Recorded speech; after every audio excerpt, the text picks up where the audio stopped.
Hey guys, welcome back. It's Josh with the Financial Advisor Car Guy. This week I'm going to get you caught up with things around my garage. I was out there a couple days ago and I was really looking at each car thinking, I've got this project to do on that car, this project on that car. And essentially every car we have right now has something that I need to do to it. So I'm just going to get you guys caught up. And what I want to do is essentially do a video for just about each of these projects in and of themselves. But here, this is going to be kind of a summary of things, and this will be brief, right? I don't think there's too much to talk about, but essentially I'm going to start with my wife's Mach-E. About, I don't know, 4 months ago, I was detailing it. I was cleaning the inside, and like an idiot, I was cleaning the driver door, and I swung it a little bit too far open, and it actually hit one of my four-post lift pillars and put a little dent. And it's not a crease or anything, that dent will come out, but I just need to figure out how to open the door and kind of massage that dent out. There are tools that I can fish down through the window and pop out, or I can pay a dent removal guy probably like $100 to fix it. I don't know exactly what I'm gonna do there, but that's what I need to do on that car. Moving on to my truck, it's 2011 F-150 Raptor. What I need to do is really one thing, but because of it, I think I'm gonna do two things. And so the first thing that's required is when I turn my air on, the heat, I hear a clicking sound. And I talked about this probably a year and a half ago. I've just lived with it. It doesn't bug me that much, but it drives everybody else in the vehicle crazy.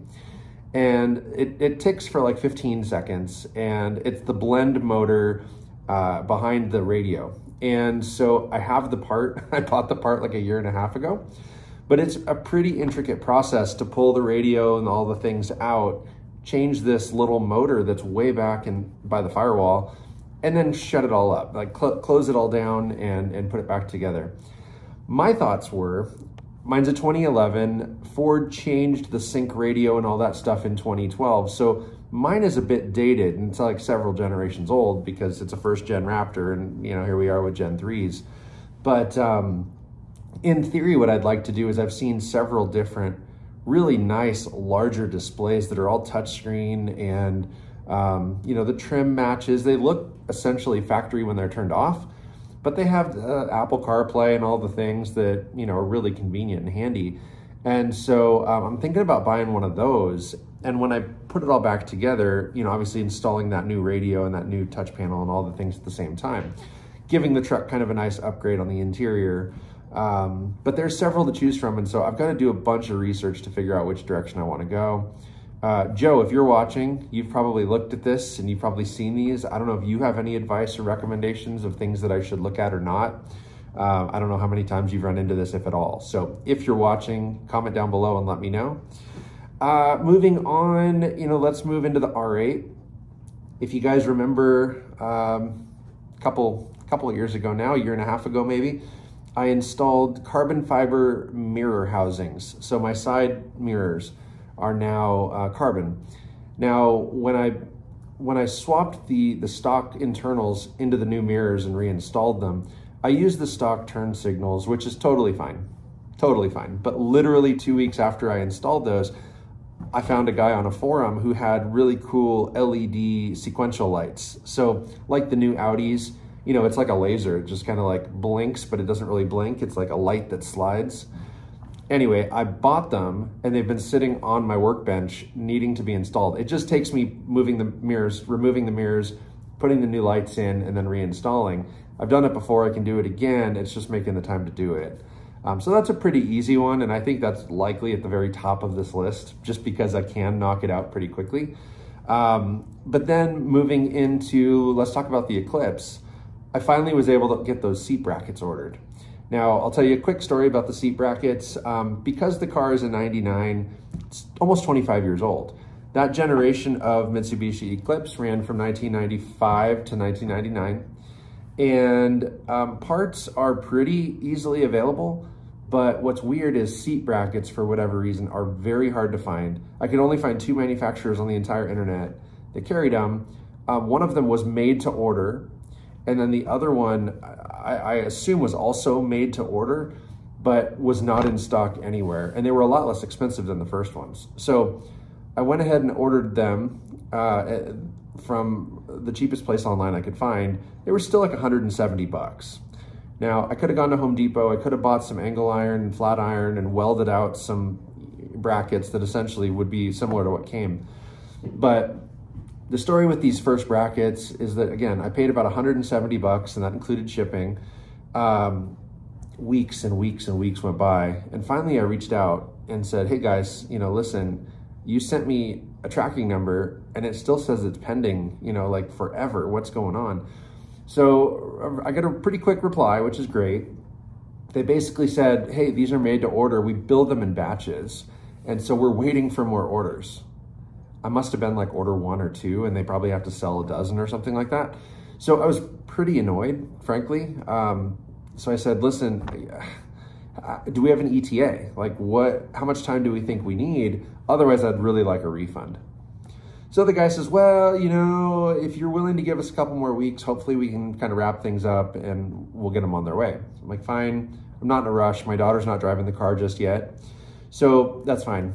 Let's take some time. So 2 weeks go by, 3 weeks go by, about a month goes by. I message the guy. I'm like, hey man, any updates? And he goes, no, you know, things are still kind of where they are. What do you want to do? So I said, listen, just give me the refund. I'm really sorry. I mean, you've been fine to work with, but I'm getting to the point where I need to wrap this project car up. I'm going to need those brackets. So he was super kind, you know, refunded my money immediately. No big deal. So over the next couple of weeks, I continued to look and watch and wait and see what was out there on the internet and see if someone had used brackets or whatever. And I was trying to find someone who had maybe used seats out of an Eclipse that had brackets attached, like aftermarket brackets attached. Couldn't find anything like that. Ultimately, there was a weird sound out front, sorry.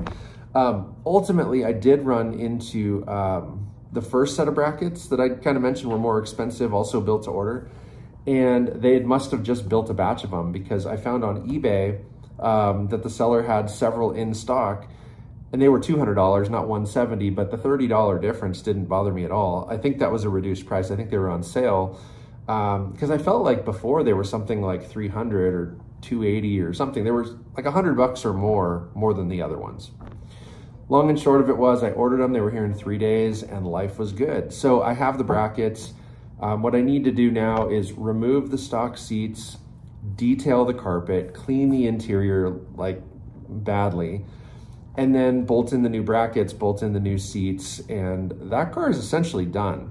I do have some window tinting for the back window, and a buddy of mine's gonna help me install that. So that would be the other part of that project.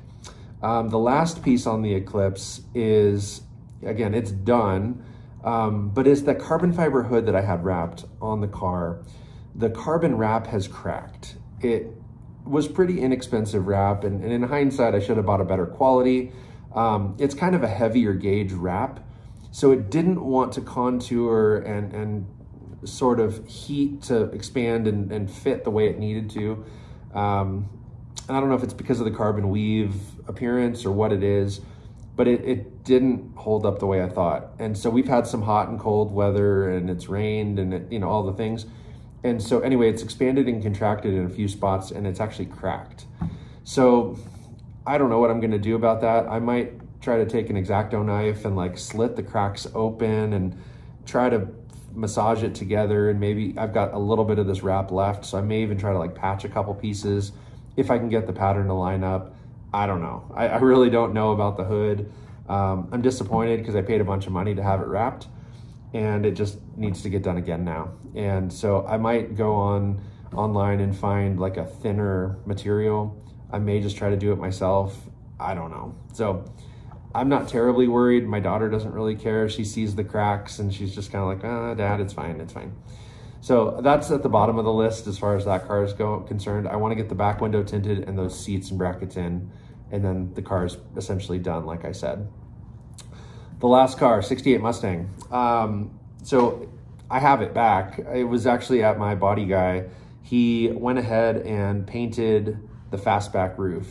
Now, if you guys remember back to like episode 1, 2, 3, I don't know. I talked about that car and I did a walk around of a fiberglass fastback roof that was installed. I had set it on the car for that video. My guy Jeff has had that top for a year and a half, something like that. And it's not been on my radar. He's been super busy with other things. And so anyway, it's one of those deals where it finally, at the end of the summer, I reached out and I said, hey, Jeff, you know, car's getting put away. Do you need the car to finish that roof? He goes, you know what, I do, because I need to line up the lines, the racing stripes, make sure everything looks good. And then I need to do some final fitment tests and stuff. So yeah, if I could borrow the car for a couple days, that'd be great. So I took the car over to him maybe a week and a half ago, something like that. Put the top on, got it all masked and taped and ready to go. Removed it, I came and got the car, brought it home. In the meantime, he had finished painting it. He installed the glass, the trim, everything. And then I took the car back over to him earlier this week. He final fitted the top on there. He buffed it, polished it, did all the things, and called me and said it's done. So that's awesome. I have that car back and it looks beautiful. I'll post a picture here. But now what I need to do is go through it and make it a little more airtight. There's some gaps and crevices and things like that that air is going to make its way through when I'm driving down the road as a fastback.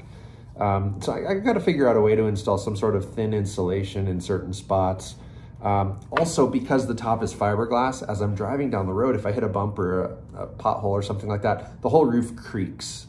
And that's a little unnerving. So what I'm going to do is run a little piece of rubber under all the edges. Now the back edge, I'll actually do a full video on the top. I'll walk you around and show you it. And I'll probably do it before I fix anything so you can kind of see it in the raw. But basically there's a rubber windlace trim all the way around the perimeter of the back part of the roof. But really where I think it's creaking is along the windshield edge. So I have some of this windlace. It's thin, it's black. I'm just gonna probably slide it in there, slide it on there. And I'm hoping that that eliminates some of the friction of the fiberglass rubbing on the metal of the windshield trim. We'll see. I don't know if that's the fix, but I'll start there and then kind of work my way around and see if there's other things I can do. But like I said, in the meantime, it looks awesome. I'm really, really happy with it. Like I said, I'll maybe post a second picture here and, you know, then play around with it, figure out what I need to do. You know, I've got some ideas for the interior because where the roof sits over the back seat, there's a little bit of a gap and stuff like that. So stay tuned. Like I said, I'm going to do a whole episode on that car with the top on it so you guys can see what that looks like. I think you'll be impressed. It's pretty awesome. It really changes the look of the car. I'm really, really happy with it. You know, it is what it is. It's what I wanted. When I was a kid, I always wanted a fastback, a 67 or a 68 fastback. When I was finally in a position to buy that car, I couldn't afford a fastback, and fastbacks are still really stupid expensive for what they are. But this was like the next best thing. A convertible was awesome. It's great in the summer when the weather's nice. And here, living in Oregon, where we live, we really truly see 4 seasons. So it's great that I can take the top off in the summer. I can put the top on in the winter, you know, and then pick and choose in between. So it's a pretty versatile deal. But there's things I need to finish on that car. So I have a Monte Carlo strut bar that I need to install, and that's like 4 bolts. I can just do that. That's not a big deal. The steering suspension or the steering components on the front end, I have a brand new steering box, control rods, and then, like a steering stabilizer type of bar. And then inner and outer tie rods, that's the word I was looking for. So I'm gonna have to install all that stuff. That's all a winter project. That's my plan, is to knock off probably all these other cars stuff first and then dig into the Mustang, because I really have to disassemble a bunch of things to get in there. And I don't know that none of them are really quick little projects. They're all like, I've got to remove the steering box and all that stuff and then put it all back. So that's fine. And then, you know, little things here and there. Like a couple years ago, I was able to rewire some of the engine bay, and I put it all in a beautiful loom, and it looks much cleaner and better. But what I didn't do before I did that was wire the turn signal lights. So the turn signals on the front and the back don't work. I do have sequential brake lights, which are cool because when I step on the brake, you know, the inner, the middle, the outer lights, they kind of blink in sequence, which is really cool. It looks great. But I need it to work on a blinker level, right? So if I'm turning right, you know, dink, dink, dink, dink, dink, dink. And so I've got to get through that wiring and fix that stuff. You know, there's a couple other little odds and ends, but for the most part, you know, that's going to be that's still the biggest project car I have. But it's awesome. I love it. And, you know, hopefully you guys do too. Hopefully you guys are, you know, as excited to see more information about it and see more videos and footage and pictures and all the things. But yeah, no, it's been fun. But that's kind of the quick update on my garage and all the projects that I have looming. I'm hopeful to, like I said, make some episodes about each of those things. You know, I think that the Eclipse, wrapping that car up, is going to be relatively quick. It's really just scheduling my buddy to come over and help me tint that window. I mean, I can do the seats and the seat brackets and the detailing and all that stuff on a Saturday. So, I mean, it'd be something where I can film a video fairly easily, knock that car out, and then it's ready for my daughter to just drive. The dent on the Mustang Mach-E, right? If I can figure out how to open the door panel, awesome. Otherwise, I just pay somebody to do it and I don't worry about it. And that's kind of the way my wife's leaning. She's like, don't break anything, don't do anything. It's too new a car, it's too, you know, whatever. Let's just have somebody else do it. So we may go that route. And then my truck has sort of been on the back burner, right? That's the same story. It's just one of those things where the clicking hasn't bugged me. And now it's to the point where if I'm going to disassemble everything, maybe I do an upgrade at the same time. So I don't know. It is what it is. But that's all I got for you guys today. Let me know in the comments. What do you think? What is your order? What do you think I should do first? And what do you think I should put off? You know, like, subscribe, comment down below, ring that notification bell. I've been a little bit out of whack. Last week's video didn't post until just a couple days ago because I was on vacation. That was a huge oversight. I really, as you know, try to put out a video every Friday. That did not work the way I wanted. I was out of town, and so it was delayed. So I apologize for that. We're back on track. It's Friday. Here you go. But yeah, that's all. That's all I got. So talk to you guys next week. Most importantly, remember, may every investment you make be a good one. Until next time.